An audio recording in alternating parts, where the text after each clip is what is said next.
आपसे आखिरी बातें कर रहा हूं। अल्लाह के रसूल सल्लल्लाहु अलैहि वसल्लम के गुलामों, अपनी बेटियों को ऐसे सिखाओ कि 6 साल की उम्र है और मदीने में एक लड़की है, कुरान पढ़ रही है। कुरान पढ़ते पढ़ते पढ़ते पढ़ते पढ़ते पढ़ते पढ़ते पढ़ते उसके सर से दुपट्टा नीचे को चला जाता है। जब उसका दुपट्टा नीचे को गया और जब उसका दुपट्टा नीचे को गया है तो उसकी माँ अपने काम छोड़ के आई है और सर पे दुपट्टा रखा है।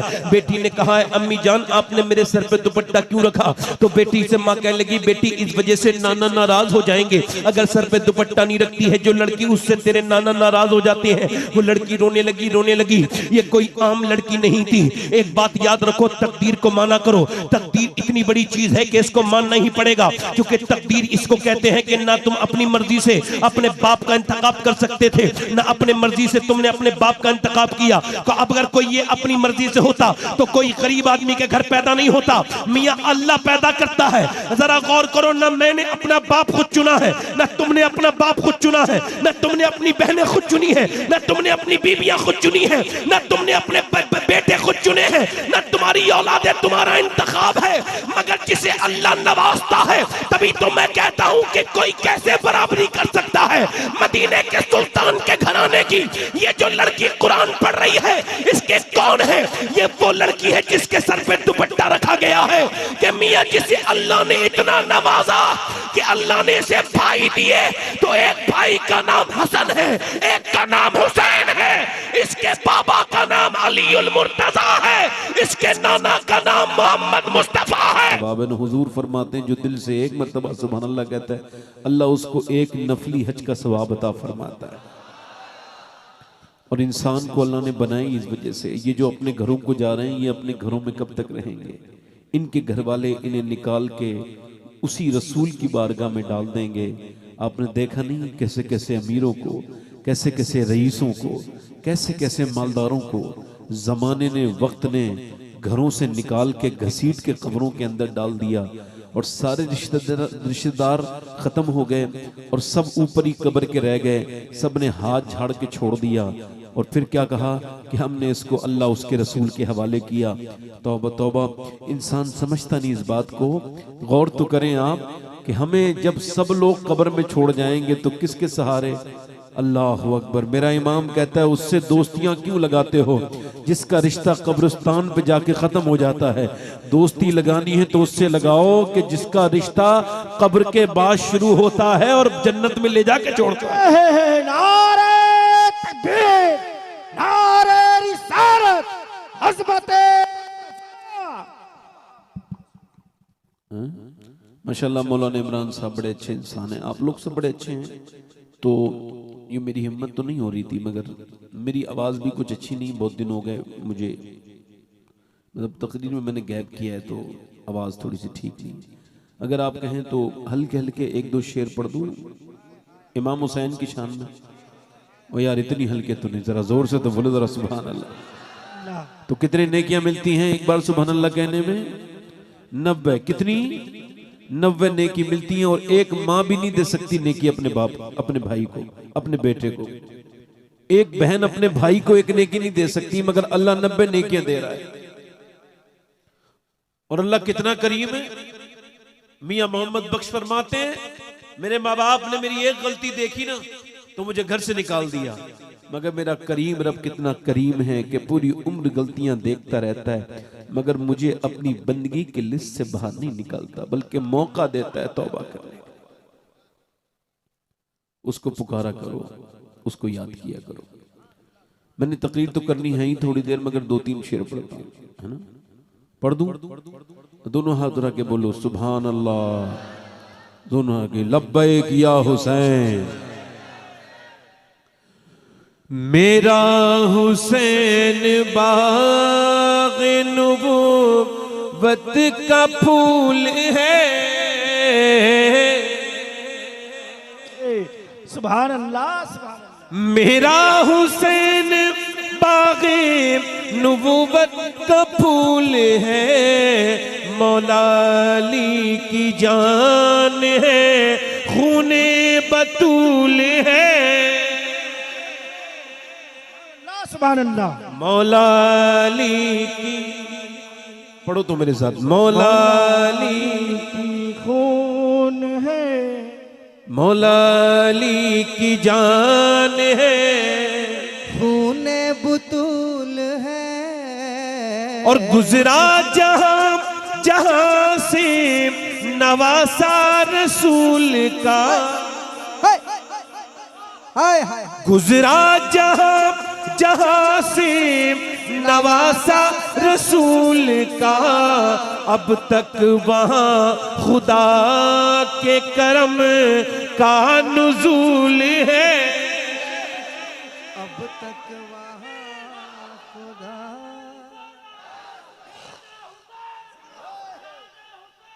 जिंदाबाद जिंदाबाद जिंदाबाद जिंदाबाद जिंदाबाद।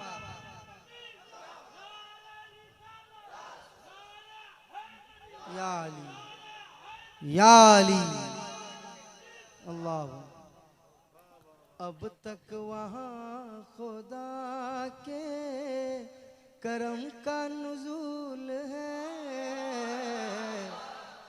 हाय हाय हाय हाय और कितनी अजीम जात है मौला हुसैन की, जिसके लिए हुजूर के सजदे को तूल है।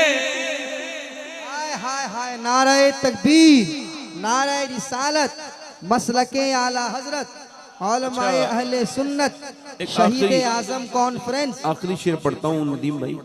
हाय हाय दुनिया में सवारियां बड़ी हैं, लोग बुलेट चलाते वक्त देखता नहीं, अच्छे खासे इंसानों की सवारी है बुलेट, मगर उसको तेज चलाते हैं। नौजवानों से गुजारिश करता हूँ, मोटरसाइकिल में कुछ नहीं बिगड़ेगा, आपका बहुत कुछ बिगड़ जाएगा। जी जी जी।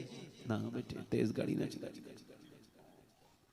मगर लोग नाश करते हैं ना, मेरे पास मर्सिडीज है, मेरे पास फॉर्च्यूनर है, मेरे पास हुंडई की घड़ी है। लोग गाड़ियां देख देख के डालते नहीं आजकल। देखें आप, लोग अपने आप को खुद बर्बाद करते हैं तो उन्हें कौन बचाए। जी भाई देखें, इन सब चीजों की तशहीर नहीं करनी चाहिए कि मैंने ये गाड़ी ले ली, ये मोबाइल ले लिया। आप दूसरों को जला रहे हो ना, ये आपसे ये हजम नहीं हो रहा है। जी ये हल्की बातें हैं। ये जो बच्चों को नजरें लग जाती हैं, बच्चे बीमार हो जाते हैं, ये स्टेटस पे उनकी जो फोटो लगाते हैं उस वजह से हो रहे हैं। मेरे हुजूर ने फरमाया, मेरी उम्मत में अक्सर मौतें नजर बस की वजह से होंगी। अल्लाह। आप अपने बच्चों को बेवजह में नजर लगा देते हैं, तो दुनिया में सवारी भी बड़े नाश करते हैं। कोई कहता है मेरे पास मर्सिडीज है, कोई कहता है मेरे पास फॉर्च्यूनर है, कोई कहता है BMW है, कोई कहता है मेरे पास जो है वो ऑडी है, कोई किसी गाड़ी पे नाश करता है। दुनिया में सवार बड़े आए और सवारियां भी बड़ी आई, मगर ये शेर पढ़ के फिर अपनी तकरीर को शुरू करता हूं।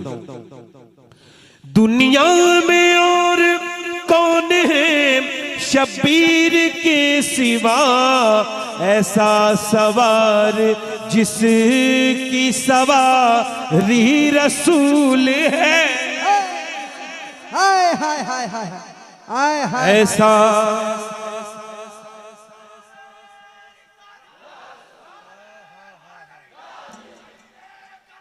जिंदाबाद जिंदाबाद जिंदाबाद। आला हजरत जिंदाबाद। अली अली अली अली या रसूल। वैसे अली के नाम से तकलीफ होनी नहीं चाहिए, मगर लोगों को हो रही है। हाय हाय हाय। जी जी जी। समझ आ रही नहीं आ रही है। वैसे हुजूर ने फरमाया, अली तुझे पसंद नहीं करेगा मगर मोमिन, और तुझे बुग़्ज़ नहीं रखेगा मगर मुनाफिक। हाँ, अली का जिक्र इबादत, हाय अली के चेहरे को देखना इबादत। हालात ऐसे भी बने थे कि जिक्र पे भी पाबंदी थी और अली का नाम लेने पर भी पाबंदी थी, तो हुजूर मेरे जानते थे। मेरे हुजूर ने फरमाया, अली से मोहब्बत करना भी इबादत। मोहब्बत को कौन रोक लेगा, बोले तो सुभान अल्लाह। जिसके लिए यजीद ने इतने सितम किए, वो ताज तो हुसैन के कदमों की धूल है। हाय हाय हाय हाय। सुभान अल्लाह। बैठ जाए, मैंने खिराज अकीदत पेश कर लिया है, मैं अपनी तकरीर शुरू कर रहा हूँ। बहुत अच्छा माइक। दुनिया में सबसे कीमती चीज हमारी सांसें हैं। मैं ज्यादा पहेलियां नहीं बुलाऊंगा, है ना। हजरत सैयदना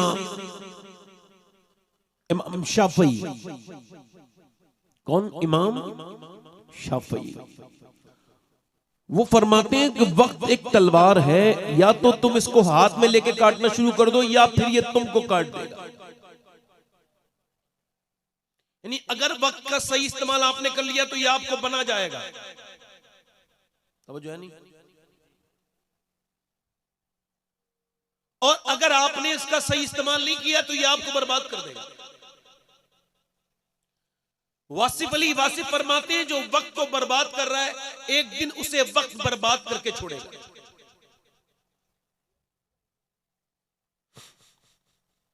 ये जो दिन में 10 घंटे मोबाइल देखते हैं, इंशाअल्लाह बर्बाद हो जाएंगे। और ये जो 15 घंटे मोबाइल देखते हैं, ये इंशाअल्लाह पागल हो जाएंगे।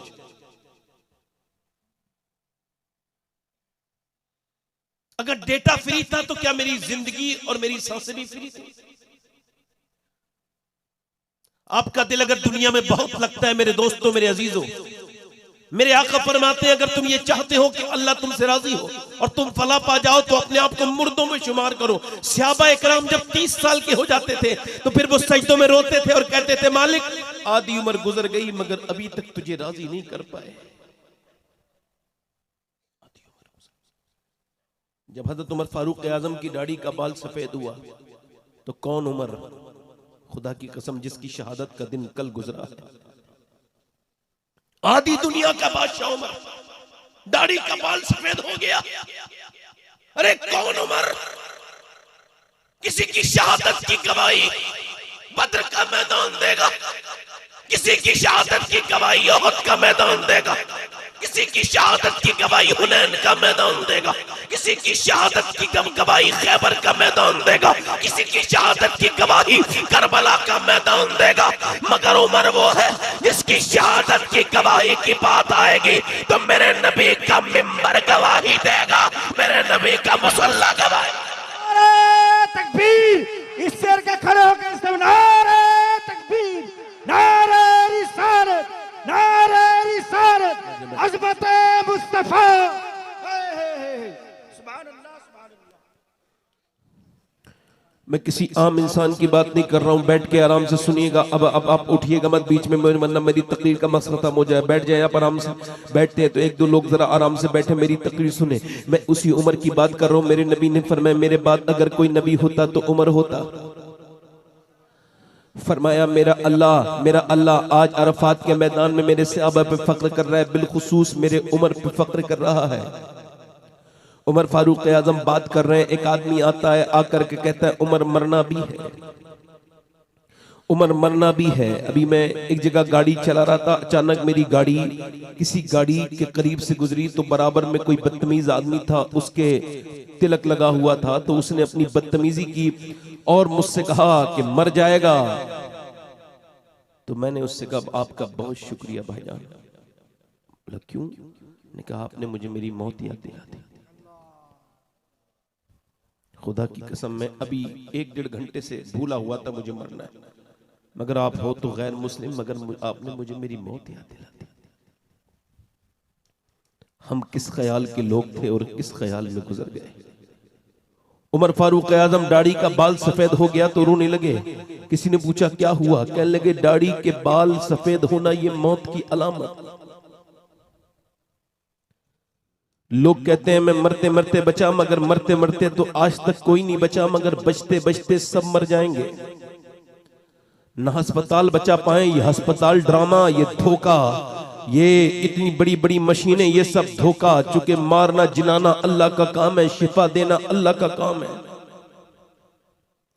न कोई अस्पताल बचा सका, न कोई टेक्नोलॉजी बचा सकी, न उस माइकल जैक्सन को लोग बचा सके जो अपने साथ हर वक्त डॉक्टर रखता था, डॉक्टर के कहने से खाता था, डॉक्टर के खाने से कहने से पीता था, जो हजारों करोड़ों बल्कि अरबों रुपया जिसने अपनी सेहत पे खर्च किया, मगर जब मौत आई तो बहुत जल्दी वो मौत उसको मौत आ गई और मौत से उसे कोई डॉक्टर बचा ना सका। अगर नौजवानों तुमको अपनी जवानी पे बहुत फक्र है, तुमको अपने हाथ पैरों की ताकत पे बड़ा फक्र है, तुमको अपनी जवानी बर्दाश्त नहीं होती तो जाकर के देखो अपने जिले के किसी अस्पताल में, और जाकर के देखो पोस्टमार्टम हाउस में बाहर लाशें पड़ी हैं, जवान जवान लड़कों की लाशें पड़ी हैं, मगर उनको मियां उनके साथ रोने वाले अब रोते नहीं। वहां कितनी लाशों की लाइन लगी हुई है, मगर उनके साथ आने वाले अब रो नहीं रहे, चूंकि उनकी आंखों आंसू सूख चुके हैं, वो अब रो नहीं सकते और वो रो नहीं पा रहे, चूंकि उनसे कहा जा रहा हमारे वाले का कब पोस्टमार्टम होगा। अंदर से आवाज आ रही अभी चीरने वाले बहुत बिजी हैं, अभी इनको बाद में चीरेंगे, ये लाशें ऐसी लाइन से लगाओ।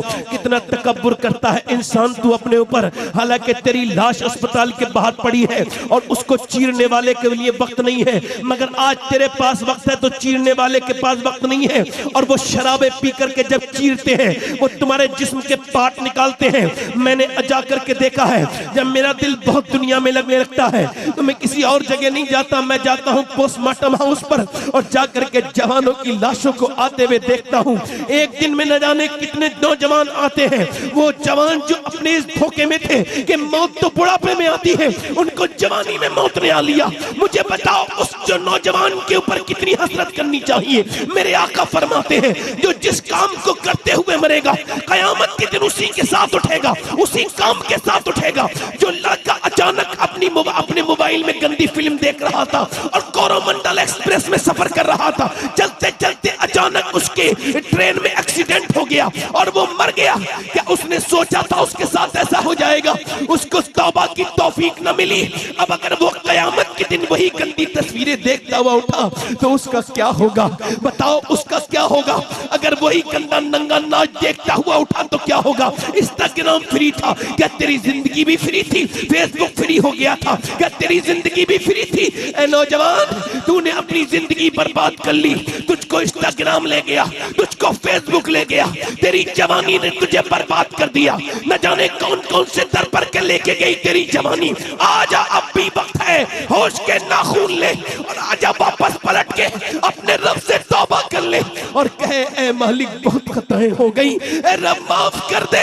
ये जवानी क्या जवानी है जो इन बंबई के हीरो की तरह गुजर गई? वो जवानी क्या जवानी है जो बंबई के बेगैरतों की तरफ पे गुजर गई? अगर तुझे जवानी ही गुजारनी थी तो बंबई के बेगैरत की तरफ पे नहीं गुजारनी थी, बल्कि अगर तुझे जवानी का रंग देखना था तो करबला के 18 साल के अली अकबर की जवानी का रंग देखना था, जिसने अपने बाप के सामने कहा था ऐ मेरे बाबा हुसैन, ये अली का पोता जवानी में शहादत का जाम पीता है और ये कहता है कि अली के घर वालों की जवानी दुनिया की दीवानी नहीं है, मदीने वाले की दीवानी।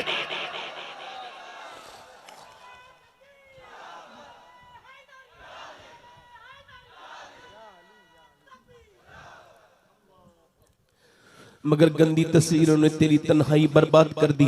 जरा गौर तो कर यजीद के अंदर कौन सी कमियां थी। यजीद जो है वो औरतों के नाच देखता था, यजीद बेनमाजी था, यजीद शराब पीता था। आज अगर वो ऐब भी तेरे अंदर है तो जरा सोच तो क्या मुंह दिखाएगा मौला हुसैन को। क़यामत का दिन होगा। मेरी बहनों से मैं गुजारिश करता हूं, अगर आज के जमाने की औरतों ने अपने आप को न बदला तो यह कौम बर्बाद हो जाएगी। आपके नारे मेरी सेहत पे कोई असर नहीं डाल सकते। नदीम भाई, मौलाना इमरान साहब, मेरे हिसाब से ये जो हाल है ना उम्मत का, ऐसा हाल 1400 साल में कभी नहीं हुआ था। जितनी उरियानियत इस वक्त है, जैसे रिश्तों को पामाल इस वक्त किया जा रहा है, जो गंदी चीजें आज हमारे यहाँ प्रैक्टिस हो रही हैं, जो हमारी बच्चियों के साथ हो रहा है, जो हमारी बेटियों के साथ हो रहा है। एक मुआशरे से दो बच्चे निकल के बाहर को आते हैं, तवज्जो करना, गौर करना जरा। और किसी साहब को मिंबर से जाना हो तो जल्दी से चले जाएं। हजरात, ये कहना कि इनकी तकरीर सुनो, ये एक जो है वो काम हो सकता है, जिम्मेदारी हो सकती है, एक सोशल काम हो सकता है, मगर बैठ के सुनना ये बड़ी हिम्मत की बात है। रात में आप में हिम्मत की आपकी दाद देता हूँ। आपका दिल लग रहा है या खत्म कर दूं? बोलूं थोड़ी देर और बोलूं? दिल लग रहा है आप लोगों का? नहीं लग रहा? जरा जिन देखें, रात में तकरीर न करने की और परेशान होने की एक ही वजह होती है कि लोग दिल से सुनते नहीं, उठ के चले जाते हैं, घड़ियां देखते रहते हैं। इस वजह से मेरे दोस्तों, मैं अपनी बात को आपके सामने करता हूं। जब तक माएँ शरीफ नहीं होंगी तब तक बच्चे शरीफ, जब तक बाप शरीफ नहीं होगा बच्चे शरीफ नहीं हो सकते। माओ को शरीफ बनाना होगा। अब देखो, बाप बदतमीज है, बाप बेहया है, बाप बेगैरत है, घर में घुसा है और उसने अपने बच्चों को भी देखा है। अल्लाह ने आपको बच्चे वाली नेमत दे दी है। खुदा ना करे कि आपका बच्चा ट्रक के नीचे आए तो आप रोकेंगे कि नहीं रोकेंगे? मोटरसाइकिल के नीचे आए रोकेंगे कि नहीं रोकेंगे? और आपका बच्चा जहन्नम में जा रहा है तो रोकेंगे कि नहीं रोकेंगे? रोकेंगे कि नहीं रोकेंगे? अगर आपका 10 साल का बच्चा गंदी तस्वीरें देखने का शौकीन हो गया है तो अल्लाह से तौबा करो, बच्चा आपका खतरे में है। अब देखो, शादी हो गई, मियाँ बीबी दोनों हैं। अब शोहर जो है ना वो बदतमीज है, बात बात पे अपनी बीबी को मारता है। मारते मारते मारते मारते उसके अंदर जो घर में कैमरा पैदा हुआ है ना बच्चा, उसका वो कैमरा देख रहा है अपने बाप को। बिल्कुल वो देखे जा रहा है कि बाप गाली किस वक्त देता है, बाप झगड़ा किस वक्त करता है, बाप सालन किस वक्त फेंक देता है, बाप अम्मी को किस वक्त इज्जत उतार देता है लोगों के सामने। वो सब देखता चला जा रहा है, देखता चला जा रहा है। एक बाप से एक किरदार जो है नमूदार हो रहा है। बाप को देखते देखते बेटा जवान हुआ और जब उसकी शादी हुई तो उसने भी अपनी बीबी को मारा। लोगों ने पूछा क्यों? कह लगे मेरा बाप भी मेरी माँ को मारता था, आज मेरी बीबी ने परेशान किया है तो मैंने भी अपने बाप की सुन्नत को जिंदा कर दिया। बाप बेगैरत ये समझ नहीं पाया कि तू अपनी बीबी को नहीं मार रहा था बल्कि अपनी नस्ल को एक नई तालीम दे रहा था। अगर तूने तेरे अगर बच्चे जवान हो गए थे तो तुझको अपने बच्चों के सामने अपनी बीबी को हाथ तो लगाने की बात छोड़, तुझको ताक जोर से बोलना नहीं चाहिए था, सख्त लहजे से बात भी नहीं करनी चाहिए थी, मगर तू करता रहा, मारता रहा। और मारते मारते किरदार क्या बना कि तेरा बच्चा भी तेरे साथ तेरी तरह गाली भी देने लगा, तेरी तरह तेरी बीबी को मारने भी लगा, तेरी तरह अपनी बीबी को मारने भी लगा। तूने अपनी बीबी को मारा, तेरे बच्चे ने तेरी बीबी को अपनी बीबी को मारा। और सुन, वहां पर एक किरदार और जन्म ले रहा था कि जब तेरी बेटी देखती थी तेरी बीबी को जबान चलाते हुए तो वो भी अपनी माँ को देख करके फॉलो कर रही थी। जब उसकी शादी हुई तो उसने अपने ससुराल में जाके वही जबान चलाई जो उसकी माँ अपने बाप के बाप के सामने चलाती थी, तो वो अपनी ससुराल में जाके पिटी। अब इसका मतलब यह है एक माँ से और एक बाप से दो किरदार निकलते हैं और दोनों किरदार जमाने को मिलते हैं। मैं अपने बाप का आईना हूँ, आप अपने बाप के आईने हैं। आपको अल्लाह ने अकेला नहीं छोड़ा है, आपके बाप की आदतें आपके अंदर मौजूद हैं। मेरे कहने का मतलब यह है कि अगर बाप नेक होता है तो बेटा नेक बन के दुनिया के सामने आता है। अगर बाप बदतमीज होता है तो बेटा बदतमीज होता है। और अगर बाप अली बन के पैदा होता है तो फिर बेटा उसका हुसैन बन के पैदा होता है।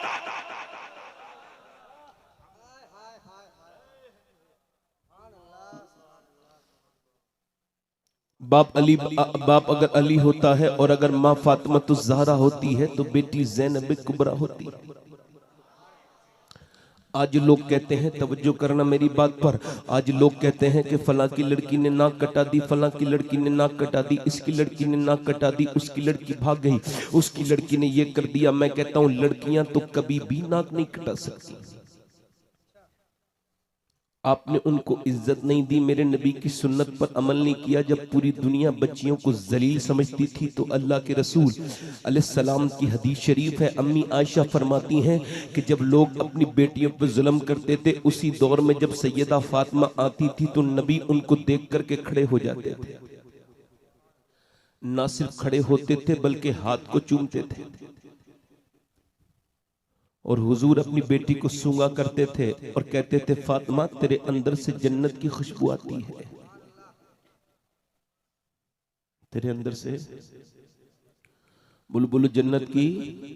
तवज्जो कर मेरी तरफ देखो, हिलना झुलना नहीं, जन्नत की खुशबू आती है। मगर तुमने अपनी बेटियों को क्या सिखाया? मेरे नबी पाक की बेटी ने क्या देखा? अपनी अम्मी को देखा, सैयदा खदीजतुल कुबरा को देखा। सुभान अल्लाह।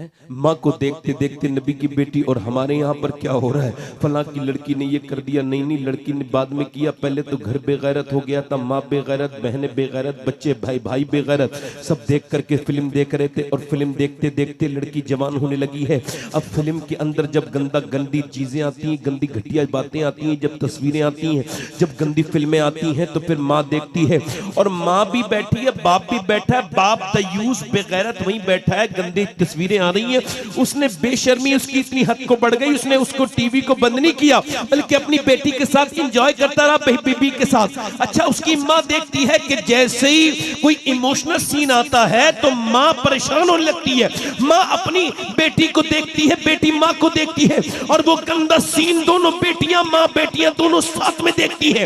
अब जब हीरो हीरोइन मिलते हैं तो माँ खुश हो जाती है, और जब वो नहीं मिलते हैं तो माँ रोने लगती है। जब वो दोनों भाग के शादी कर लेते थे तो बेटी वो देखती थी कि माँ खुश हो जाती थी। अब यही देख देख करके बेटी जवान हो गई। अब मुझे जरा बताओ कि जब वो बड़ी हुई उसके जज्बात कितने खराब हो गए। ये उसने बड़े होके वही काम किया जो उसने अपनी माँ के साथ टीवी में देखा था। मुझे बताओ, अगर उसने अपनी माँ को टीवी के सामने रोने के बजाय अगर मुसल्ले पे रोता देखा होता तो क्या कभी वो ये गलत काम करती? बोलो, ये गलत काम करती? बोलो, ये गलत काम करती? लाखों लड़कियां मुसलमानों की गैर मुस्लिमों के घरों में जा रही हैं। किसी को शऊर नहीं, किसी को पता नहीं, किसी को ख्याल नहीं। इकबाल कहता है, लोग मुझसे कहते हैं कि हुसैन इब्ने अली ने करबला के मैदान में हक अदा कर दिया, और उनकी बहन ज़ैनब ने भी अपने भाई की मोहब्बत का हक अदा कर दिया।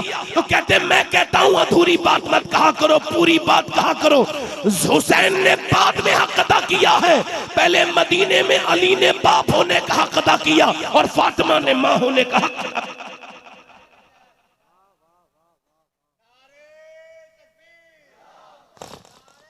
बैठे आराम से, नारा न लगाएं, बैठे, बस मेरी तकरीर पे ध्यान दें। मैं आपसे यही अर्ज कर रहा था जनाब मोहतरम, आज करबला वालों की बात हम क्या करने चले? हम क्या करबला वालों की बात कर सकते हैं? हमारी तो जिंदगियां बर्बाद हैं। हमने तो अपनी बचपन में अपनी बेटियों के सरों पे दुपट्टे नहीं रखे। मैं ईमानदारी से आपको एक बात ईमानदारी से सुनना और बड़ी ईमानदारी से जवाब देना। अब और मुझे बताओ, अगर 5 साल की बच्ची के सर पर दुपट्टा रख दिया जाए, बोलो कितने साल की? 5 साल की बच्ची के सर पे अगर दुपट्टा रख दिया जाए तो मुझे बताइए, क्या वो कभी बेपर्दा होगी? बोलो, होगी? जल्दी बोलो, होगी? नहीं हो सकती ना। अगर 5 साल की बच्ची के सर पे दुपट्टा रख दिया जाए तो कभी बेपर्दा हो सकती है? हमने देखा है कि बचपन में अगर पर्दा करा दिया जाए तो बेटी मर जाती है, मरते मरते मर जाती है। मैंने एक औरत को इंतकाल करते देखा, हमारी खानदान की थी वो, उसकी 33-34 साल उम्र थी जब उसकी रूह निकल रही थी, सामने बच्चे भी खड़े थे, और जब उसकी रूह निकलने का वक्त आया, 33-34 साल की उम्र, बीमार हो गई अचानक। जब डॉक्टर आया तो डॉक्टर को देख करके उसने अपनी चादर को पकड़ा, और पकड़ने के बाद बिल्कुल इंतकाल से 2-3 सेकंड पहले अपना हाथ से अपने जिस्म को ढकने लगी, अपने दुपट्टे को, हालांकि उसका दुपट्टा उसके ऊपर तक नहीं पहुंचा, और यहीं पर बीच में ही हाथ गिर गए और उसकी रूह निकल गई। मगर ये बात वो समझा के चली गई कि अगर बचपन में पर्दा करा दिया जाए तो रूह तो निकलती है मगर हया कभी नहीं निकलती। देखो, रात में ध्यान देकर सुनो तो सुन पाओगे, जोर से बोलो, ध्यान देकर मेरी तरफ सुनो।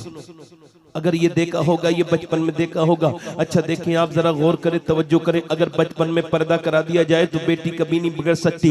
अल्लाह अकबर। बगदाद शरीफ पर जब हमले हुए, तवज्जो करो मेरी तरफ, जब बगदाद शरीफ पर हमले हुए तो गौसुल आजम के मजार शरीफ से करीब ही जब एक अल्लाह का, जरा गौर करें आप, गौसुल आजम के मजार शरीफ के करीब ही एक जगह जबरदस्त किस्म का धमाका हुआ, और जब धमाका हुआ तो उसके अंदर से 12-13 साल की बच्ची एक निकल के आई। उसके सर पे दुपट्टा नहीं था, उसका फोटोग्राफर फोटो खींचने लगा। उसने हाथ जोड़ के कहा मेरा फोटो मत खींचना। कहा क्यों? कहा इस वजह से मेरा फोटो मत खींचना कि मेरा बाप भाई सब मर चुके हैं, मैं बड़ी मुश्किल से मलबे से निकली हूं और दुपट्टा मैं ना ला सकी अपना, मेरा सर नंगा है। अगर तुम मेरा फोटो खींचोगे तो दुनिया देखेगी और जब बगैर दुपट्टे के देखेगी तो लोग क्या कहेंगे कि शेख अब्दुल कादिर जीलानी की गली की लड़की बगैर दुपट्टे के बगदाद में निकलती है।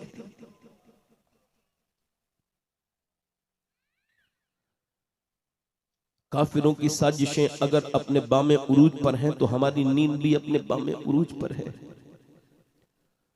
जब 70 लाशें दरिया दजला के सतह पर तैर रही थी, जवान लड़कियों की लाशें, तो जब वहां फोटोग्राफर आए फोटो खींचना चाहे तो उन्होंने कहा फोटो न खींचो। कहा ये कौन लड़कियां हैं? लगा एक साथ 70 मरी नहीं, कैसे मर गई? कहा ये मरी नहीं है बल्कि इन्होंने खुदकुशी की है।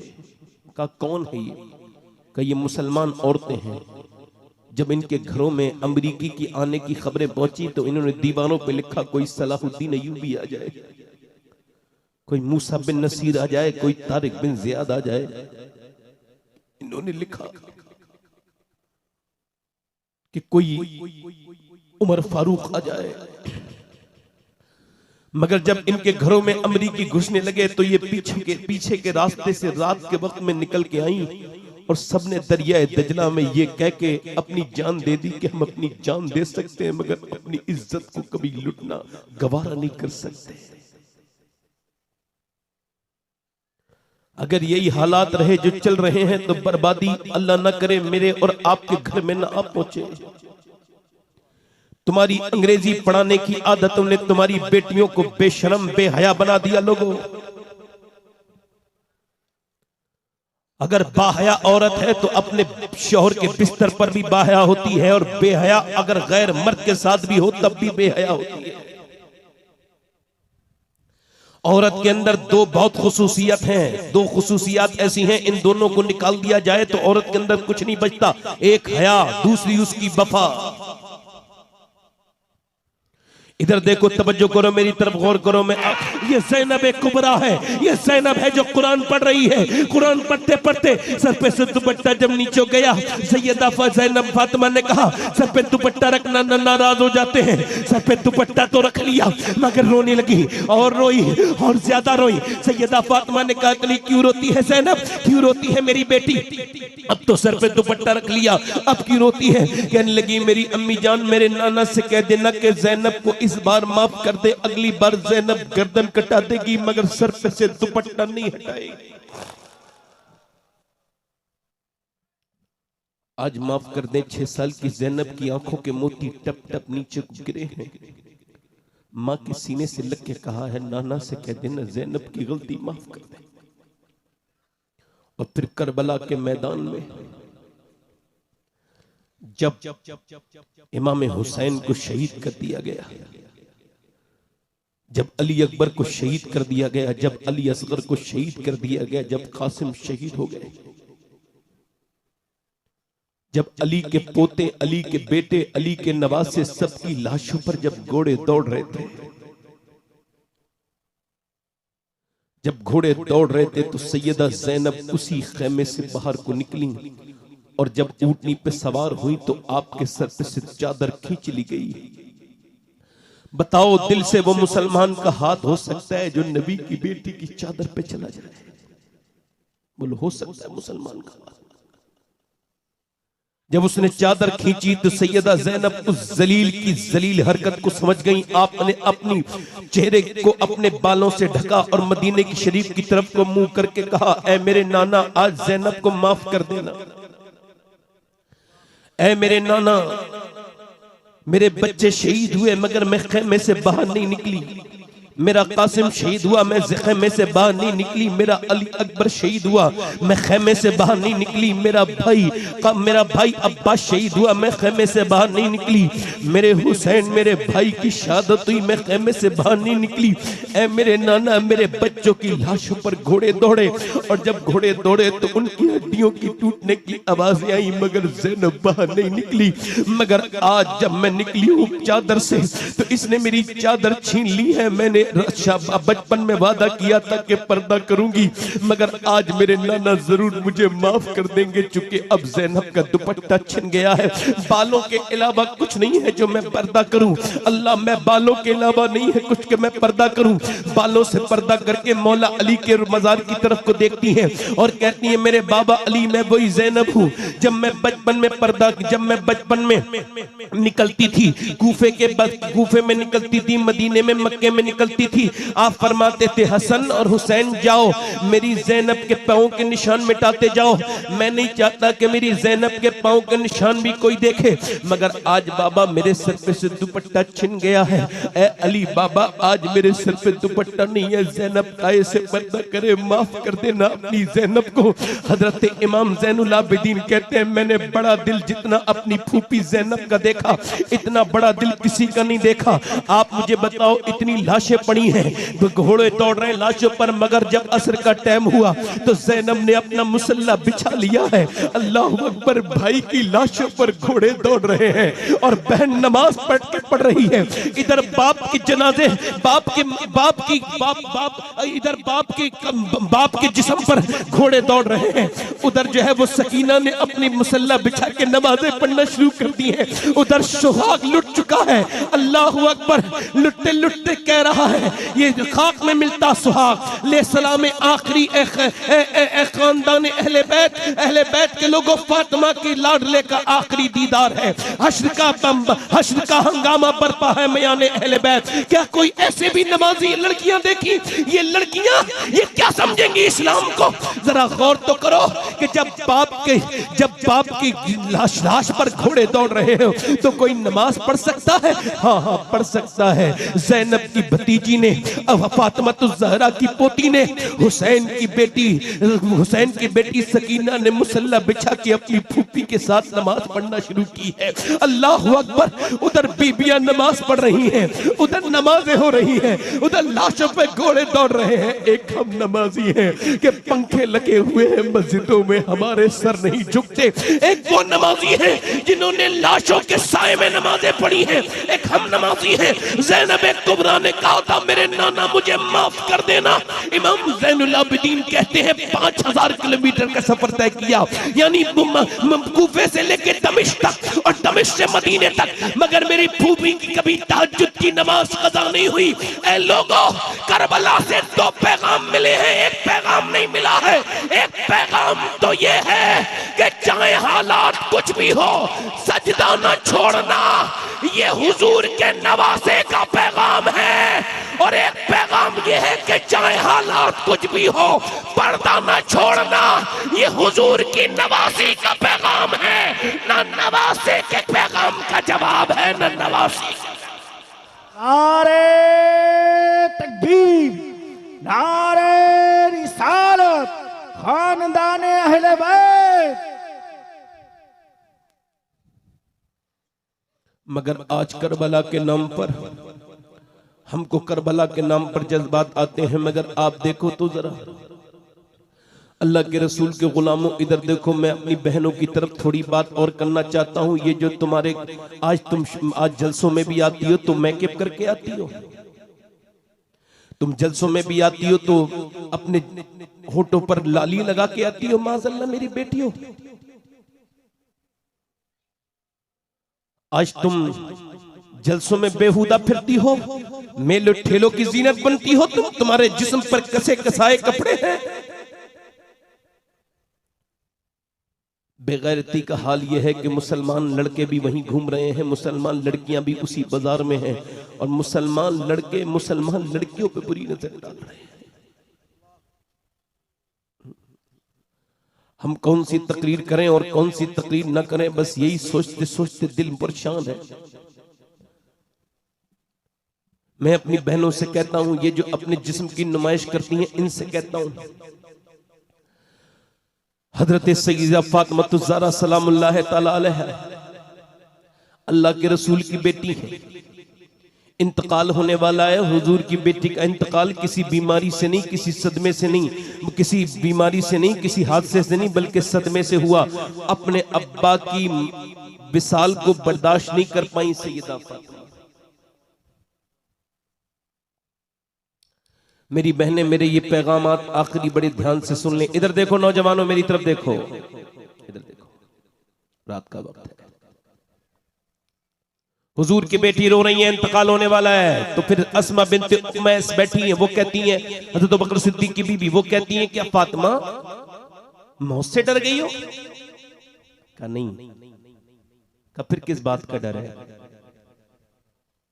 आज अपने जिस्म पे कसे कसाए कपड़े पहनने वाली सुन लें, जिस बंबई की हीरोइनों की तरह कपड़े पहन रही हो ना, ये तुम्हें कयामत की नजर नहीं आएंगी। कयामत में अगर बख्शवाएंगी तो सैयदा फातिमा बख्शवाएंगी।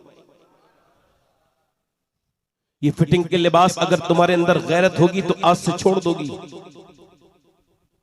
आदि आस्तीन के कपड़े अगर आज से गैरतमंद होगी तो छोड़ दोगी मेरी बेटियों। हुजूर की बेटी, अल्लाह के रसूल की बेटी, पैगंबर इस्लाम की बेटी रो रही है सैयदा फातिमा ज़हरा को देख करके। अस्मा कहती है, क्या नबी की बेटी मौत से डर रही है? नदीम भाई गौर करें और आप सब गौर करें, क्या हुजूर की बेटी मौत से डरी है? कहा नहीं नहीं। कहा फिर किस बात का डर है? कहा जीते जी तो पर्दा किया है। मैं सोच रही हूं कि जब इंतकाल के बाद जनाजा चलता है, लोग कांधा बदलते हैं तो मैयत हिलती है। सोच रही हूं मैंने जीते जी पर्दा किया है कि इंतकाल के बाद मेरा जनाजा निकले तो मेरी बेपर्दगी ना हो जाए, किसी को पता न चल जाए कि फातिमा कितनी मोटी है, कितनी पतली है। ऐ सैयदा, आप पर सलाम हो। कहती है, तुमको पता है अस्मा मैंने कैसे पर्दा किया है? आपको बताऊं कैसे पर्दा किया है? एक दिन नबी पाक अपनी बेटी से मिलने के लिए गए, आवाज दी, फातिमा के अंदर आ सकता हूं? अंदर से आवाज आई, अब्बा आप अकेले हैं तो तशरीफ लाएं।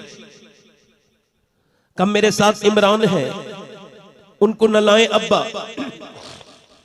क्यों न लाऊं फातिमा? अब्बा उनको न लाएं। फातिमा क्यों न लाऊं? उनको न लाएं। और फातिमा क्यों न लाऊं? बस अब्बा उनको न लाएं। हुजूर ने कई बार पूछा क्यों न लाऊं? तो जब कई बार पूछा तो इमरान नाम के सयाबी साथ में थे, सरदार थे, वो कहते हुजूर ने कई बार पूछा तो अंदर से आवाज आई, अब्बा आपकी बेटी के पास इतने कपड़े नहीं है कि वो किसी दूसरे मर्द से पर्दा कर सके। एक जोड़ी कपड़े में मेरे अब्बा पैमद लग गए। कौन सा दिल लाऊं जो मैं अपनी बहनों के दिल तक पहुंचूं कि कयामत के दिन हुजूर की बेटी तुमसे नहीं पूछेंगे, तुम्हारी तो अलमारियां भरी हुई थी कपड़ों से।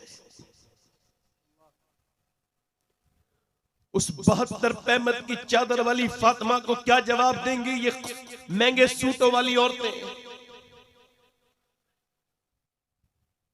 कि जिनके पास एक भी जोड़ी कपड़ा ऐसा नहीं कि वो नमाज पढ़ सके उन कपड़ों को पहनकर। हुजूर ने फरमाया, बेटी क्यों न लाऊं? अंदर से आवाज आई, अब्बा आपकी बेटी के पास इतने कपड़े नहीं। हुजूर अंदर गए, कहा मेरी फातिमा चादर भिजवाई, बड़ी कमजोर हो रही है मेरी बेटी, क्या हाल है? बाप तो बेटी के घर चला जाए तो बेटी यूं ही देख के रोने लगती है। हमने तो जाना बंद कर दिया। बहनों के घर जाया करो। मैं आपको बताता हूं, अगर तुम ये चाहते हो कभी मोहताज ना हो तो बस बहनों को दिया करो और उनसे दुआएं लिया करो। लिख लो ये बात। अर्ज की गई, या रसूलल्लाह मेरी मां नहीं है, फिर क्या करूं? फरमाया, बड़ी बहन के पास जा। तेरी बड़ी बहन के दिल में अल्लाह ने तेरे मां की तरह मोहब्बत रखी है। आज तुमने बेटियों के घर जाना बंद कर दिया।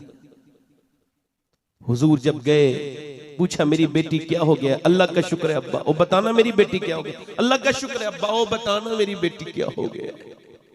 जब हुजूर ने कई बार पूछा तो अंदर से आवाज आई सैयदा की, अब्बा और तो कोई बात नहीं, मगर मैंने 5 दिन से कुछ खाया नहीं है, मेरे पेट से पत्थर बना हुआ है।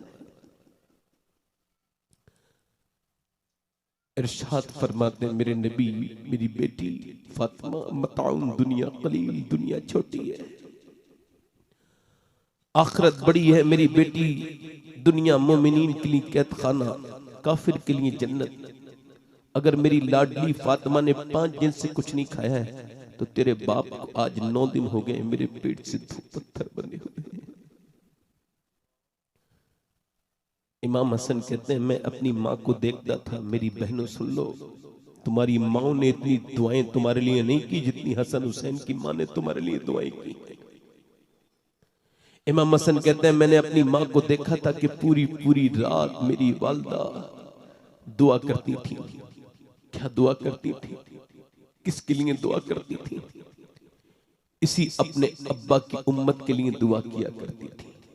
कहते हैं मैंने पूछा, मैंने कहा अम्मी आप दुआ करती हैं मगर मैंने कभी अब्बा के लिए दुआ करते नहीं सुना, कभी हुसैन के लिए नहीं, कभी ज़ैनब के लिए नहीं, कभी आप मेरे लिए दुआ नहीं करती, हमारे लिए दुआ क्यों नहीं करती? तो मेरी माँ ने कहा था ऐ मेरे बेटे हसन, तेरी माँ फातिमा की दुआओं पर पहला हक तेरे नाना की उम्मत के लोगों को।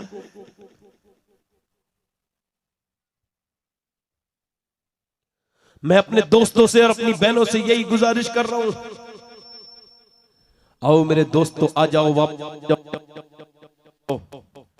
आओ मैं आपको दावत देता हूं, वापस आ जाओ नौजवानों। लड़कियों के पीछे घूमने के लिए अल्लाह ने तुमको पैदा नहीं किया, लड़कियों का पीछा करने के लिए पैदा नहीं किया, लड़कियों की आइडिया चेक करने के लिए पैदा नहीं किया, लड़कियों से टेलीफोन पे बात करने के लिए पैदा नहीं किया। अल्लाह ने तुम्हें ये बेहूदियां बातें करने के लिए पैदा नहीं किया। तुम्हारे दिल हर लड़की के लिए धड़कने लगते हैं, ये तेरे दिल का म्यार नहीं था कि तू जिसे देखे उसके लिए तेरा दिल धड़कने लगे। अरे तेरा दिल धड़का था जब भी तो मदीने वाले के लिए धड़कता था, रसूल आजम के लिए धड़कता था। अल्लाह ने तुझे लड़कियों के पीछे घूमने के लिए पैदा नहीं किया, औरतों से इश्क लड़ाने के लिए पैदा नहीं किया। आजा मेरे दोस्त वापस आ जा, आजा उस रसूल से मोहब्बत कर, आजा उस नबी से मोहब्बत कर कि जब सब तुझे छोड़ के कब्रिस्तान में चले जाएंगे तो फिर वही नबी तेरी कब्र में आएंगे। मेरा इमाम कहता है कब्र में लहराएंगे ताहश्र चश्मे नूर के जलवा फरमा होगी जब तलत रसूलुल्लाह की। ऐ मेरे दोस्त अपनी जवानी को लड़कियों को दिल दे के बर्बाद न कर। ये लड़कियां तेरे दिल लेने के लायक नहीं, ये तो अपने दुपट्टे का बदलू नहीं संभाल सकी है, तो तेरे दिल की अहमियत को क्या समझेंगी? तुझे अगर दिल देना है तो गालिब के तरीके पे मत चल। गालिब ने कहा था कि इश्क ने गालिब निकम्मा कर दिया, वरना हम भी आदमी थे काम के। बरेली से आवाज आई हो गालिब तू शायर बड़ा हो सकता है मगर तेरा ख्याल बड़ा नहीं है, चूंकि सुन इश्क निकम्मा नहीं करता है बल्कि निकम्मे को काम वाला बना देता है। गालिब ने कहा था इश्क ने गालिब निकम्मा कर दिया, वरना हम भी काम आदमी थे काम के। हिंदुस्तान की राजधानी दिल्ली से गालिब ने कहा इश्क ने गालिब निकम्मा कर दिया, वरना हम भी आदमी थे काम के। तो फिर मोहब्बत की राजधानी सुन्नियत की राजधानी बरेली से आवाज आई ए इश्क तेरे सदके जलने से छुटे सस्ते, जो आग बुझा देगी वो आग लगाई है। नारे तकबीर, दोनों हाथ में नारे तकबीर, नारे रिसालत, नारे रिसालत। इश्क मोहब्बत, इश्क मोहब्बत, और भी बुलंद इश्क मोहब्बत, इश्क मोहब्बत। अल्लाह ने तुझको लड़कियों के पीछे भागने के लिए पैदा नहीं किया, लड़कियों के स्कूलों के टाइम पर जाकर के उस टाइम पर उनका इंतजार करने के लिए पैदा नहीं किया। अल्लाह ने तुझे अपने हबीब से इश्क के लिए पैदा किया। हाँ मेरे दोस्त वापस आ जा, मैं तुझे ही बुला रहा हूं, किसी और को नहीं बुला रहा हूं मेरे दोस्त। अनस इब्ने मालिक हुजूर के सहाबी हैं, जरा जोर से बोलो अनस इब्ने मालिक रदी अल्लाह तआला अन्हु, जोर से बोलो रदी अल्लाह। हुजूर के 10 साल नौकर रहे। अच्छा जो 10 साल हुजूर के साथ रहे और कोई उसके साथ रह ले तो तवज्जो तो करें। अरे जिसने सुभान अल्लाह आला हजरत को देखा वो हुज्जतुल इस्लाम बना, जिसने आला हजरत को देखा और जिसने हुज्जतुल इस्लाम को देखा वो मुजाहिद मिल्लत बन गया। आओ मेरे दोस्तों मैं आपसे ही कह रहा हूं, गुजारिश कर रहा हूं, आओ वापस पलटो, आ जाओ। हजरत अनस इब्न मालिक का एक नौकर है, उसका नाम है तलहा बिन उस्मान, ताबई है, और वो पल्ले बेचते हैं। पल्ले नौजवान है, निहायत खूबसूरत, स्मार्ट। एक गली से गुजरते हैं रोज, उसी गली में फौजियों ने पकड़ के कहा तुझे चल बादशाह के घर चलना है। मैंने क्या किया? कहा किया कुछ नहीं, तुझे बादशाह की बीबी ने बुलाया।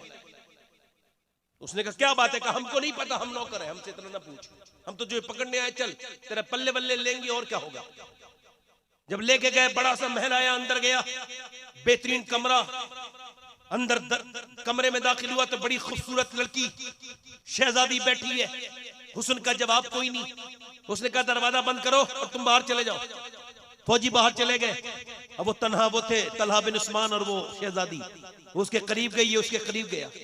इसने उससे कहा सुन मुझे तेरे पल्ले वल्ले नहीं खरीदने। वो शहजादी बोली बल्कि मैं तुझ पे आशिक हो गई हूं, कई महीने से देख रही हूं और मैं बादशाह की बीबी हूं, कई महीने से देख रही हूं, तेरे हुस्न पर आशिक हूं, ऐसा कर मेरा दिल तू खुश कर दे, मेरे साथ जिना कर ले, तू जो चाहेगा फिर मैं तुझे दूंगी। उसने कहा मैं जिना नहीं कर सकता, ये बेहयाई है। ओ कैसी बात करता है, बेहयाई बेहयाई की, आजा मेरा हुस्न देख। उसने कहा इतना दौलत दूंगी कभी तुझे फेरी करने की जरूरत नहीं। उसने कहा दौलत पसंद है ना खजीना पसंद है, मुझको तो मुस्तफा का मदीना पसंद है। उसने कहा मेरे हुस्न में तुझे कमी क्या लगती है? मैं बादशाह की बीबी हूँ, जिधर देखूं मुझे मेरी जिधर देखूं भीड़ लग जाती है, जिधर से गुजर जाऊं मेरी नजारे करते हैं लोग। मैं बादशाह की बीबी हूँ, मैं शहजादी हूँ। मेरे हुस्न की एक झलक पाने के लिए नौजवान बेताबो बेकरार हैं और मैं तुझे अकेले कमरे में दावत दे रही हूँ। तू भी जवान मैं भी जवान, आप मेरे हुस्न में तुझे क्या कमी लगती है? तो वो ताबई बोला अब मेरी निगाहों में जचता नहीं कोई, जैसे मेरे सरकार है वैसा नहीं।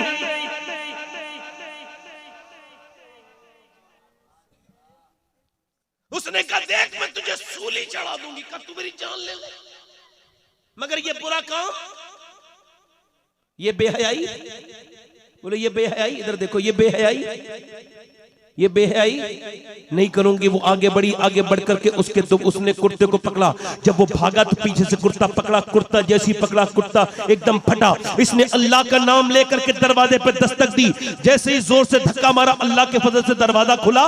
ये इसके पीछे फौजी दौड़ रहे हैं, ये इसे दरवाजा तो मिला नहीं, ऊपर चढ़ गया, एक मंजिल दो मंजिल तीन मंजिल पे ऊपर चढ़ने के बाद ऊपर से ये नीचे कूदने लगा और कहने लगा मालिक जान तो दे सकता हूं मगर ये बुरा काम तो नहीं करूंगा ना, ये बेकार काम। जब वो ऊपर से नीचे कूदा है तो अल्लाह से ज्यादा कौन होगा इंसान की कद्र करने वाला ऐसा कदरदान कौन होगा? अल्लाह कहता है मैं बेहतरीन कदरदान हूं। जब वो नीचे को कूदा अल्लाह ने फरिश्ते को भेजा, उसे ऊपर से नीचे गिरने से पहले अपनी बाहों में लेके फरिश्तों ने नीचे रख दिया, अपने पर पे रख के नीचे को रख दिया। जब वो नीचे को उतरा तो उसने देखा सामने एक बड़ी खूबसूरत शख्सियत खड़ी है और उनके वजूद से बहुत ज्यादा रोशनी और बहुत ज्यादा उनके अंदर से खुशबू निकल रही है। इतना हसीन इंसान उसने कभी देखा नहीं था। कहा आप कौन हैं? क्या कोई फरिश्ते हैं? मैंने आपसे ज्यादा खूबसूरत इंसान कभी नहीं देखा। कहा मुझे पहचाना नहीं, मैं तुझे ये बताने आया हूं कि अल्लाह तुझसे राजी हो गया है तेरे इस अमल पर,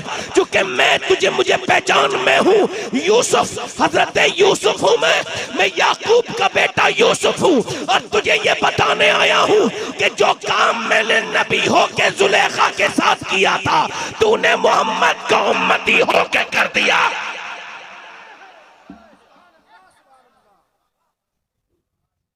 तूने मोहम्मद का उम्मती, आज तुझे मैं सीने से लगा लूं। इधर देख, अब मैं तुझे यूसुफ अलैहिस्सलाम ने उसे सीने से लगाया, उसके जिस्म से खुशबू कभी खत्म नहीं हुई, जिंदा रहा तो खुशबू, मर गया तो कब्र की मिट्टी से खुशबू। एक आखिरी बात करके अपनी बात को खत्म कर रहा हूं। मैं आपसे यही गुजारिश करता हूं मेरे दोस्तों, तौबा कर लो, अल्लाह से कहो मालिक तू बड़ा करीम है, माफ करने वाला है, माफ कर दे। तो जब तुम उसे पुकारोगे, उससे तौबा करोगे तो उसको माफ करने वाला पाओगे। वरना मेरे इन हाथों ने न जाने कितने, मैं आपको बता रहा हूं, मैंने कई लाशें ऐसी कब्र में रखी हैं कि मैं उनका सर कर रहा था किबले की तरफ मगर हो नहीं पाया। 2 लाशें मुझे याद हैं कि जो गिरते ही कब्र में जिनका सर किबले की तरफ हो गया, उसके अलावा मुझे लाशें कोई याद नहीं। अपनी बात कर रहा हूं, कुछ लोगों की जबरदस्ती की गई, कुछ की करी तो फिर सीधी हो गई। तो चूंकि नाम लिए बगैर बता रहा हूं तो ये जायज है, इबरत के लिए बता रहा हूं। भाई यजीद बस्तामी के पास एक आदमी आया, कहने लगा मैंने बहुत गुनाह किए। कहा कितने? बहुत गुनाह किए। कहा मेरे गुनाहों की कोई हद नहीं, शुमार नहीं। कहा अगर सुन, तेरे गुनाहों की कोई हद नहीं तो फिर अल्लाह के फजल की भी कोई हद नहीं है।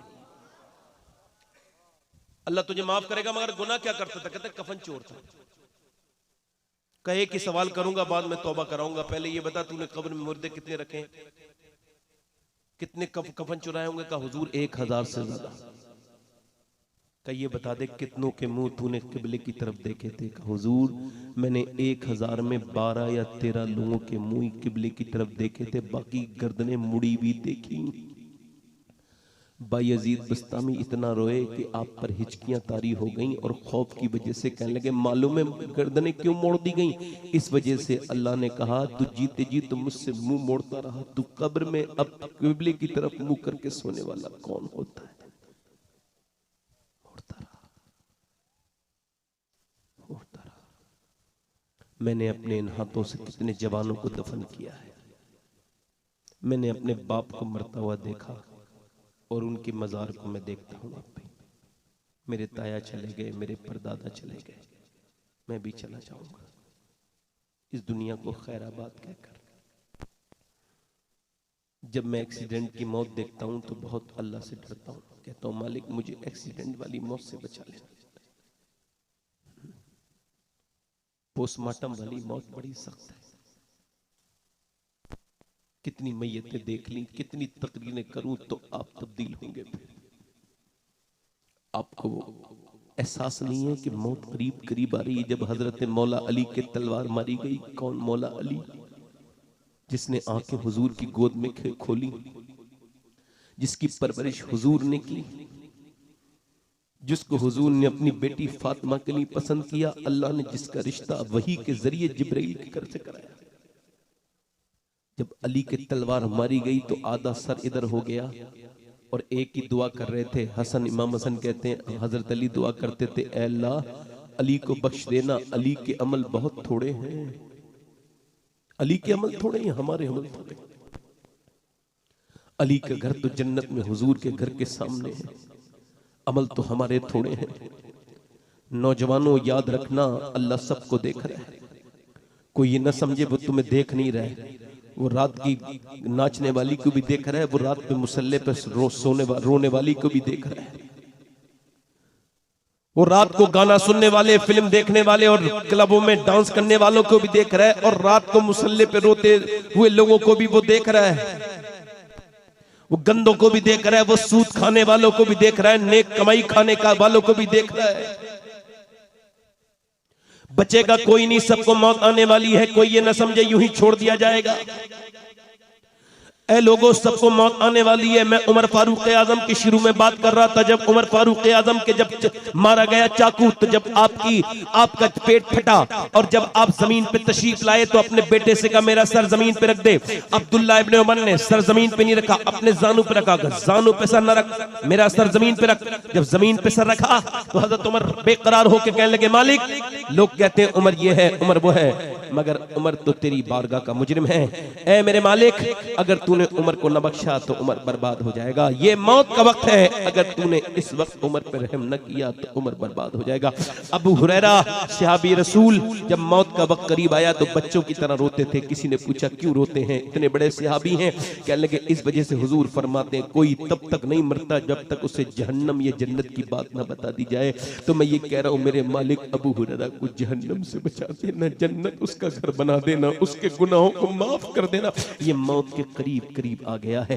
ऐ लोगों, तौबा कर लो, अपने रब से कहो मालिक माफ कर दे, वो करा करम करने वाला मेहरबान है। मूसा की कौम पे बारिश नहीं हो रही थी, लोगों ने कहा मूसा बारिश के लिए दुआ करें। मूसा चले गए, उस पे पहाड़ पर हजारों लोग भूखे मर रहे हैं। मूसा दुआ कर रहे हैं, ऐ अल्लाह दुआ, ऐ अल्लाह बारिश कर दे। अल्लाह ने फरमाया दुआ नहीं करूं, बारिश नहीं करूंगा। इस वजह से कि यहां पे 40 साल का गुनहगार बैठा है लगातार, जिसने गुनाह किए 40 साल। जिन लोगों की वीडियो वायरल होती है ना, उन लोगों को बड़ी तौबा करनी चाहिए। मेरी तरफ ध्यान दें। हाँ, अल्लाह ने फरमाया 40 साल का गुनहगार इस महफिल में, उसी की वजह से बारिश नहीं हो रही है। वो रोज गुनाह करता है, तौबा नहीं करता। मूसा ने कहा कौन है तेरी वजह से बारिश नहीं हो रही, निकल। नहीं निकल। मूसा ने कहा निकलता है कि नहीं निकलता है, नहीं निकल। मूसा ने कहा निकलता है या फिर अल्लाह से पूछ के तेरा नाम ले दूं। तो वो रोने लगा। अकेला था ना, उसको पता था ना मैं ही हूं। चोर को पता होता है मैं ही चोर हूं। रो के बोला मालिक माफ कर दे, अगर मेरे जैसा गुनहगार नहीं तो तेरे जैसा करीम। मूसा ने फिर कहा मैं नाम बताने वाला हूं। वो मियां फिर जो है ना मचलने लगा।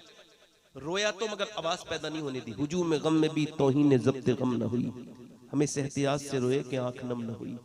रो के बोला मालिक माफ कर दे, माफ कर दे। मूसा ने कहा नाम लेने वाला हूं। फिर तो तड़प गया, मालिक अगर नीचे उतरा ना सब देख लेंगे मैं ही गुनहगार हूं, और अगर मैं नीचे उतर गया तो किस लायक रह जाऊंगा, किसी को जिंदगी में मुंह दिखाने के लायक नहीं। ऐ मेरे करीम, अगर मेरे गुनाहों की कोई हद नहीं है तो तेरे करम की भी कोई हद नहीं, मुझे माफ कर दे। उसके टप टप आंसू गिरे। उधर से बारिश भी शुरू हो गई। जब बारिश हो गई मूसलाधार, सब चले गए। मूसा ने कहा मालिक अब बारिश? अल्लाह ने फरमाया हाँ, जिसने मुझसे तौबा नहीं की थी अब उसने तौबा कर ली है। पहले उसी की वजह से बारिश नहीं हो रही थी, अब उसी की वजह से बारिश हो गई है।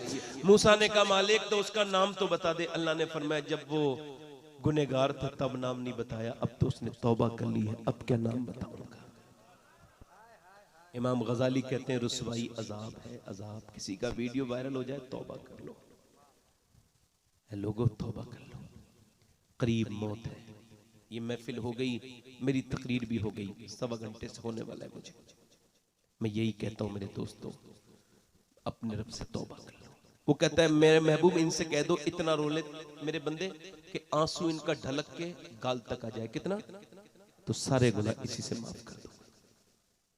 ऐ मेरे दोस्तों, ऐ मेरे भाइयों, ये गुजारिश करता हूं आपसे कि अपने रब से तौबा कर लो।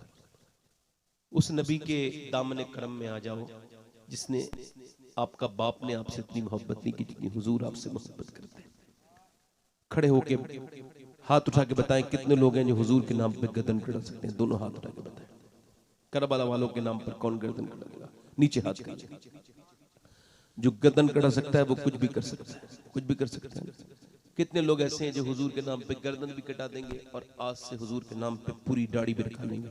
इस महफिल में खड़े हो जाए, खड़े हो जाए, दाढ़ी रखाने वाले खड़े हो जाए। नौजवान जो आज से कभी दाढ़ी ना मुड़ाएं बाहर को आ जाए, बाहर को, इधर आ जाए, इधर आ जाए। 100 शहीदों का सवाब है। आपके दाढ़ी है आप बैठ जाए, जिनके दाढ़ी ना हो वो आ जाए, जिनके दाढ़ी कटी हुई हो छोटी वो भी आ सकते हैं। इधर आ जाओ, इधर आ जाओ। 100 शहीदों का सवाब है। इधर खड़े हो। हर नबी के दाढ़ी, हर वली के दाढ़ी। और देखो तुम खड़े, आप खड़े हुए हो ना, तो मैं तो बड़ा गुनहगार इंसान हूं, किसी लायक नहीं। मगर मैं ये दुआ करता हूं अल्लाह मैं किसी लायक इंसान नहीं हूं, मगर मैं तो किसी लायक नहीं, मगर ये तेरे महबूब की सुन्नत के लिए खड़े हुए हैं। तू अपनी रहमतों से इनका साथ देना मेरे मालिक। जो पूरी सुन्नत रखाए हैं 100 शहीदों का सवाब है। आ जाओ मेरे दोस्तों, आ जाओ। माफ करना मुझे, कोई आशिक रसूल और है? माशाल्लाह बंगाल के लोग कितने अच्छे हैं, हुजूर के नाम पर आज अपने फैशन को लात मार रहे हैं और दुनिया को बता रहे हैं आज तक जिए थे बीबी के लिए, बच्चों के लिए, लोगों को दिखाने के लिए, फैशन के लिए, सोसाइटी के लिए, मगर आज से जिएंगे नबी के लिए, क्योंकि ताजुश शरिया कह के गए हैं जिंदगी ये नहीं है सभी के लिए, जिंदगी है नबी की, नबी के लिए। दाढ़ी रखाएंगे इंशाअल्लाह। हाथ ऊपर कर लें, मेरे साथ वादा करें इंशाअल्लाह। वादा करते हैं इन उलमा को गवाह बनाकर आज के बाद ना दाढ़ी कटेगी ना मुड़ेगी इंशाअल्लाह, पूरी रखाएंगे। बैठ जाए, बैठ जाए, बैठ जाए। अच्छा एक ये जरा थोड़ी सी, इतने बहुत से लोग बैठे हैं, ये सोशल मीडिया वाले, इधर देखो नदीम, इनको कुछ दे दूं मैं, है ना। देखो एक अभी चीज वायरल हुई हमारे मुरादाबाद की तरफ, एक शायर है अकीलुर रहमान मुरादाबादी, ठीक, उन्होंने एक शेर पढ़ा कि मुफ्ती आजम ने हुकूमत बदल दी। क्या? हुकूमत बदल दी, फतवा नहीं बदला। तो उसमें एक आदमी उनसे एतराज करके पूछ रहा है कि मुफ्ती आजम का नाम कौन है और ऐसा कौन सा मुफ्ती है जिसने हुकूमत बदल दी, हमें भी तो पता चले कौन सी किताब में लिखा है। पहली तो बात यह है कि भाई अगर तुमको नहीं पता ना एतराज करने वाले, तो तुम अपने बड़ों से पूछ लो, वो बता देंगे कौन थे मुफ्ती आजम। क्योंकि तुम अभी बच्चे हो, छोटे हो, तुम्हारी उम्र कम है। और चूंकि विकिपीडिया एक चीज है, विकिपीडिया में मशहूर शख्सियात और उनके नाम और उनके कारनामे लिखे होते हैं, और कोई चाहकर भी अपना नाम विकिपीडिया में नहीं लिखवा सकता जब तक वो उसका अहल ना हो।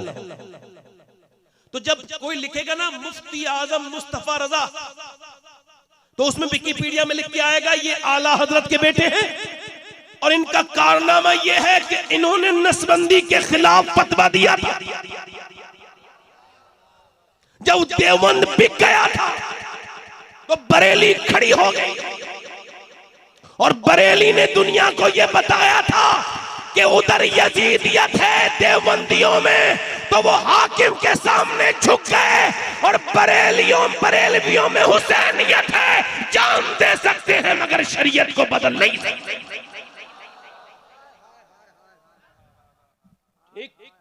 अल्हम्दुलिल्लाह हुजूर मुफ्ती आजम तकबीर। ठीक है, अब आखिरी वक्त हाथ उठा के नारा लगाए, नारे तकबीर, नारे रिसालत, आले रसूल, बागे तैयबा के फूल। ये मेरा वक्त है आखिरी, आपका। अल्लाह ताला सलामत रखे, आपको खुशियां दे। तो उम्मीद करता हूं अल्लाह ताला ने चाहा तो सुबह से नमाज की पाबंदी शुरू होगी इंशाल्लाह। हुजूर की आंखों की ठंडक क्या है, बोलो। दिल लगा के नहीं कह सकते, रात का वक्त है, हो सकता है कि अल्लाह फजल फरमा दे। हम तो सभी गुनहगार हैं, मैं तो आप सबसे ज्यादा गुनहगार हूं। हाथ उठा के कहें इंशाल्लाह नमाज की पाबंदी करेंगे, नमाज की पाबंदी करेंगे इंशाल्लाह। अपनी बहन बेटी को पर्दे के लिए कहेंगे इंशाल्लाह। हजरात मुझसे कोई गलती हो गई है तो मुझको माफ फरमाएं, कोई बात बुरी लगी हो तो मुझको माफ करें, मैं आपसे माफी चाहता हूँ। और उम्मीद रखता हूँ कि ये हमारे जितने लोग हैं सब इंशाल्लाह अपनी तबीयतें बदलेंगे, और हमारे नदीम रजा फैजी साहब क़िबला अब तशरीफ लाएंगे। जरा मेरे साथ तौबा करें, अस्तगफिरुल्लाह अस्तगफिरुल्लाह रब्बी मिन कुल्लि ज़म्बिन व अतूबु इलैह। पढ़ लीजिए ला इलाहा इल्लल्लाह मुहम्मद रसूलुल्लाह। मेरी ज़िंदगी का मकसद तेरे दीन की सरफराजी, मैं इसीलिए मुसलमान, मैं इसलिए नमाजी। इस्लाम जिंदाबाद, मसलक के आला हज़रत पाइंदाबाद। अल्लाह आप सबको सलामती अता फरमाए।